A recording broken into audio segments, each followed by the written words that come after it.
Buongiorno a tutti, oggi guarderemo una stupenda partita giocata nel torneo magistrale di Malaga, dove giocavano 9 giocatori fortissimi, 10 giocatori fortissimi provenienti da varie nazioni. Si è imposto il favorito Karen Grigorian con un punteggio stratosferico di 8 su 9, che è un torneo davvero difficile, e il numero uno armeno ha vinto molto bene. Di fatto vedremo in questa partita il futuro campione del torneo cimentarsi con un fortissimo giocatore locale, Ladrón de Guevara, che tra l'altro gioca nel mio circolo italiano, nel Club 64 di Modena, quindi è il mio compagno di squadra. Entrambi sono miei amici, si confrontavano in questa partita dove, come sempre, Karen, con uno stile molto estroso che si prende molti rischi, mi aveva detto che si era preparato 5 minuti prima della partita, a suo dire. È sorprendente, no, che a questi livelli uno gioca così bene che ha bisogno solo di 5 minuti per prepararsi così. Allora, E4, C5. Paolo Ladron gioca E4, l'apertura più aggressiva, e Karen Grigorian gioca C5, l'apertura siciliana, anch'essa aggressiva. Quindi, dopo cavallo F3, D6, D4, C per D, cavallo F6, cavallo C3. Ecco, di solito Grigorian gioca la variante Najdorf con A6, cosa su cui il rivale si sarebbe preparato. Quindi in questa partita giocò per la prima volta dopo molto tempo G6, la variante del dragone, perfettamente giocabile, anche se veniva disprezzata a suo tempo da Bobby Fischer, che la chiamava la vetusta, obsoleta variante del dragone. In realtà ancora oggi è un'eccellente apertura, anche se è estremamente rischiosa, perché in questo tipo di aperture di solito, se il bianco vuole giocare per un vantaggio, dovrà arroccare lungo, quindi giocare qualcosa come alfiere 3, donna di 2 e arrocco lungo, per poi tirare e lanciare i pedoni sull'ala di re.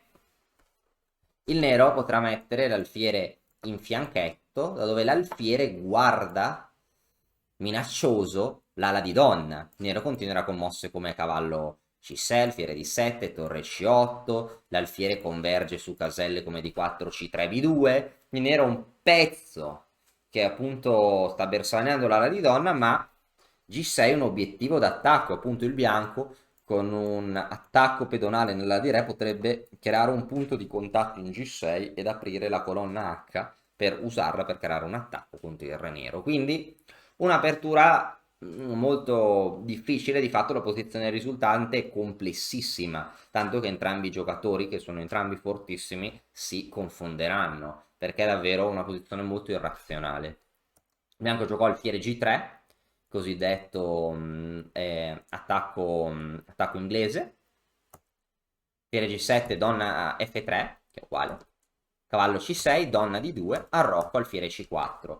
Sto alfiere, pur essendo sull'ala di donna, guarda l'ala di re, e l'idea è giocare H4, H5, H-peri, inchiodare il pedone F, in modo che il nero non possa ricatturare il pedone F, ma debba aprire la colonna H. Il nero gioca alfiere D7, il bianco inizia con H4 in modo molto aggressivo. Si potrebbe anche arroccare, ma iniziare subito con H4 è ancora più violento. Torre C8 per creare attacchi contro a raggi X contro l'alfiere. Magari un'idea potrebbe essere prendere in D4 e l'alfiere potrebbe in altre varianti rimanere in presa. L'alfiere si sposta e il nero gioca H5. L'idea del nero è cercare di contrastare fin tanto che si può la spinta in G4, cosa che a volte è pericolosa, perché il bianco in un futuro potrebbe anche pensare di spingere in G4 dando il pedone per sacrificare vario materiale per aprire le linee, essendo una partita dopo arrocco lungo, una partita da arrocchi contrapposti. Il nero gioca cavallo E5, dove l'alfiere, dove il cavallo vuole balzare in C4 e per ottenere la coppia degli alfieri, perché si creerebbe un attacco doppio. Il cavallo vuole anche controllare ulteriormente le case in G4 e in F3 per scoraggiare una rottura. Bianco qua gioca alfiere G5, qua il nero gioca torre C5, che è una delle mosse principali. La torre si attiva lungo la quinta traversa. Ora magari il nero vuole appoggiare mosse di questo tipo, come B5 a 5 a 4. Volendo si può pensare di giocare mosse come donna A5 e torre FC8. Bianco giocò re B1, migliorando il re. Torre E8, che a volte può risultare comodo difendere E7. Alfiere H6. A questo punto, se non sbaglio, la principale è cavallo C4, la linea principale, perché ancora qua ci sono... Sì, uno dei problemi del dragone è che c'è molta teoria, ci sono molte partite da sapere. E la teoria principale è cavallo C4. Karen giocò qui B5 per creare subito un attacco alla baionetta, cosa che stando al mio database dovrebbe essere fatta anche dal bianco, ovvero la mossa migliore per il bianco qui per provare a lottare per un vantaggio sarebbe G4, è ancora un gioco davvero pazzesco, sono fuoco e fiamme sulla scacchiera, no? E il bianco catturò prima e giocò F4, mossa che non mi piace molto perché in realtà il bianco dovrebbe provare a rompere con G4 anche sacrificando. Dopo F4 il nero può bloccare questa casella o andare in C4 come in partita, e dopo alfiere per C, ecco, noi ci aspetteremmo normalmente torre per C e attaccare sulla C, B per C, nero cambia obiettivo e si accinge ad aprire la colonna B, da dove potrà creare attacchi diretti contro il re bianco. Il bianco giocò torre 1 per preparare i 5, quindi il bianco tralascia un attacco proprio diretto sulle colonne H e G e si propone di realizzare un attacco centrale. Nero gioca donna A5, controllando la quinta traversa e scoraggiando la spinta in E5. Re A1, torre B8. Ora ci sono idee di torre B6 A6 e per attaccare sulla colonna A. F5, donna B4. Sì, altre idee possono essere torre B6 A6 e torre A5, anche un piccolo dettaglio, il matto in A2. Bianco gioca donna C1 per difendere tale minaccia. Torre A5, torre 3, entrambi i giocatori manovra. Qua il nero giocò E5, una mossa possibile. Presa in passante perché il bianco vuole aprire l'ala di re. Il nero ricattura, torre F1, E5 per scacciare il cavallo dalla buona casella in D4. Cavallo F3, ok qua. E alfiere G5, ecco qua. Al motore, il computer piace un po' di più cavallo G4, alfiere G4 una buona mossa, ma ora il bianco si attiva con il cavallo è forte, ora al bianco piacerebbe provare a intensificare la pressione lungo la colonna F, al bianco non dispiacerebbe nemmeno sacrificare in F6, e su re per F6, mettere per esempio su torre B6, il nero dovrebbe stare attento, deve prendere in considerazione mosse come presa, su re per, vabbè, su re per stavo dicendo entrate di donna, ma a questo punto penso che sarebbero ancora più incisivi degli attacchi tripli.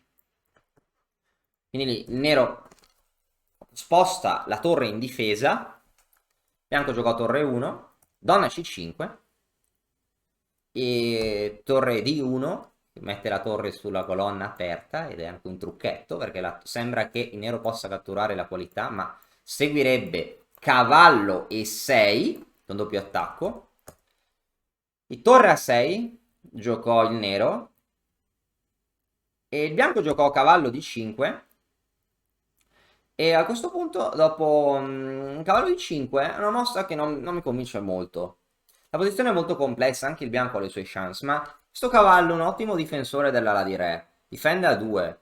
Ma il bianco, dopo cavallo di 5, probabilmente voleva catturare F8 e poi catturare in D5. Vorrei per F8 catturare in D5. Il punto è che se il bianco avesse catturato subito in D5, il nero avrebbe avuto un gioco eccellente con donna E3, attivando la donna, in E3 molto forte, sfruttando temi di matti, temi di matto perché su donna per E3 seguirebbe torre per F1 con matto del corridoio, no? Dopo che il bianco interpone i vari pezzi, cadono tutti, uno dopo l'altro. Quindi il bianco volle prima cambiare in modo che su re per F8 seguirebbe ora torre per D5 con buon gioco del bianco, perché su re per F8, torre per D5 e sulla donna via poi seguirebbe anche donna F1 e donna F7 con attacco pericolosissimo del bianco, ma dopo cavallo per D5, torre per F8, il nero che ha già una torre in meno gioca una combinazione spettacolare che implica non catturare la torre in F8, quindi sacrificare la torre, perché se non si ricattura la torre bianca è un sacrificio, e anzi sacrificare la seconda torre. Il nero qua giocò torre per A2, 2 punti esclamativi, una mossa stupenda. Re per A2, cavallo B4. Ora su Re A3, donna A5 darebbe scacco matto. Anche giocò Re B1, donna A5. Ora si minaccia matto in A2 e il nero ha un attacco impressionante. Di fatto, forse il bianco ha solo un modo da computer di salvezza che inizia con cavallo I6 e continua con il sacrificio quindi di un cavallo e di una torre. Qua il nero ha più materiale, ma il bianco sembra essere in grado di pattare con degli scacchi perpetui questa posizione. Tutto da motore, tutto che giocatori da 2400-2600 non avevano visto. In questa posizione il bianco giocò la mossa più naturale, ovvero da scacco intermedio, e si tiene le 2 torri in più. Il nero ha un alfiere per 2 torri, ma da questo momento la posizione è vinta per il nero. Notiamo che si minaccia matto. Notiamo che entrambe le spinte di pedoni non aiutano perché è sempre matto. Il cavallo controlla C2, quindi il bianco giocò donna E3 per far spazio al re. Donna A2, re C1. A questo punto il bianco tenta una migrazione del re. Ora in realtà il nero avrebbe potuto tarpare subito le ali al suo avversario con C3 che avrebbe vinto immediatamente. Perché? Perché toglie la casa in D2 al re, minaccia donna A1 matto, donna per B2. In caso di B per C3 sarebbe seguito donna per C2 matto, in caso di donna per C3 sarebbe seguito donna A1 re D2, donna per D1 e qua il nero vince la partita. Il nero vince la partita perché il re bianco non riesce più a scappare in C3 come poi fece in partita e su re E3 seguirebbe donna I2 matto. Però C3 che avrebbe vinto non è stata giocata e nero che continua la sua combinazione spettacolare con donna A1. Poi arriviamo alla classe appunto Karen Grigorian che porta allo scoperto il re bianco e continua con attacchi decisivi. Il bianco ha ancora una qualità in più, ma cavallo a 2 scacco, controlla varie case al re bianco, re per C4, donna per C2, attacco continua, re D5, cavallo B4 scacco, re per D6, donna C6. A questo punto il bianco è arrivato ormai nella metacampo avversaria. Su re E7, donna D7 e il re cade. Il bianco deve cedere tutto per non prendere matto con facile vittoria del nero che avrebbe 2 pezzi in più e schemi di matto. Il bianco giocò re per E5 a questo punto. Nero che non so se aveva calcolato tutto, in realtà si è un po' usato anche l'intuito, continua con donna E8 ed è stupendo che il bianco non ha caselle. Di fatto se il bianco gioca re di 4 arriva un doppio. Se il bianco gioca re F4 arriva a scacco, si può parare solo con E5 seguita da un doppio cade la donna. Su re F6, vista l'inchiodatura del pedone E, segue cavallo D5, doppio, e nero vince. Il bianco alle strette, il bianco giocò re D6, ma dopo donna D8 il bianco abbandonò. Perché il bianco abbandonò? Perché la posizione qui ormai è senza speranza. Il nero vince dopo ogni continuazione del bianco. Su torre D7 si cattura la torre, su re C5 donna B6 si cattura la donna bianca, su re E5 e qua il modo più semplice per vincere è giocare cavallo D3. Il re non ha caselle, bisogna dare la donna. Il nero ha un vantaggio di materiale decisivo. Quindi una partita stupenda secondo me. Un'apertura complessa, la variante del dragone, un mediogioco con arrocchi contrapposti molto incerto dove entrambi i giocatori commettono alcune imprecisioni, prima il bianco, poi il nero, e il bianco che intraprende operazioni di cambio sbagliate e questo sacrificio brutale che ottiene appunto al solo, diciamo, a cambio di soltanto un alfiere per 2 torri, un attacco decisivo e una continuazione stupenda del nero che riesce appunto a scoperchiare la posizione del re bianco, proprio facendolo ballare per tutta la scacchiera fino appunto allo scacco matto a guadagni di materiale decisivi. Quindi una partita stupenda e onore al vincitore del torneo. Grazie mille e alla prossima.